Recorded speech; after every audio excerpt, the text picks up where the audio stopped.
ఏం దోమలమ్మా, దోమల బత్తి పెట్టినా మాటింటలేవు. అసలే ఆనాకాలం అడ్డమైన జరాలు వస్తున్నాయి అంటుర్రు. నాకైతే ఒకటే భయం చుట్టుకున్నది. అందుకే నిన్ననే ఇంటి చుట్టుముట్టంతా నీట్గా సాఫ్ చేసిన.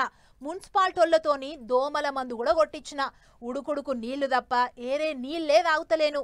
ఆరోగ్యమే మా భాగ్యం అన్నారు కదా, మరి మంచిగా చూసుకోవాలి.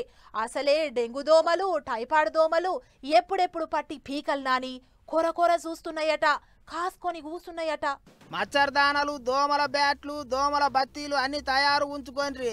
అచ్చం టీవీలలో చూపించినట్టు దాడి చెయ్యిండ్రి అనుకుంటే దోమల దండు ఎగవడనికే చూస్తున్నదట. పెంట బొందల మీద తాగి పారేసిన కొబ్బరి బొండాలల్లా పడావు పడ్డ పాత టైర్లల్లా ఇప్పటికే గుడ్లు పెట్టి పొదిగినాయట దోమలు. లాపర్వ చేసిండ్రంటే లాగాయించి ఉరకాల్సి వస్తుంది దవాఖానకు. మంచాన పడతారు. అందరు పైలంగా ఉండాలి అని చెప్తున్నారు సర్కారోళ్ళు.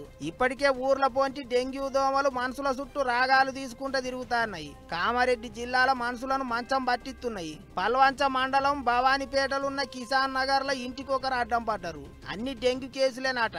ఇంటింటికి తిరిగి ఏఎన్ఎంలు పరీక్షలు చేస్తాండ్రు. సర్కారు దవాఖాన్లు, ప్రైవేటు దవాఖాన్లు రోగులతోని జిబజిబం అంటున్నాయి. అయితే ఊకే పట్టణాల పోంటి ఉరకకుండా ఊర్ల పోంటే హెల్త్ క్యాంపులు పెట్టాలి అని కోరుతున్నారు జనాలు. ఇంకో దిక్కు అటు మెదక్ జిల్లా రామాయంపేటల కలెక్టర్ రాహుల్ సారు ఇంటింటికి తిరిగి పబ్లిక్ నీట్ గా పెట్టుకుంటారా లేదా అని తాపకోసారి ఊరంతా తిరిగి చెకింగులు చేస్తాండు. మోరీలు, నీళ్ల డ్రమ్ములు, పాత టైర్లు గిట్ల ఎక్కడెక్కడైతే దోమలు ఎక్కువ బతుకుతుంటాయో వాటికి పొతం పెట్టే కార్యం చేసిండు సారు.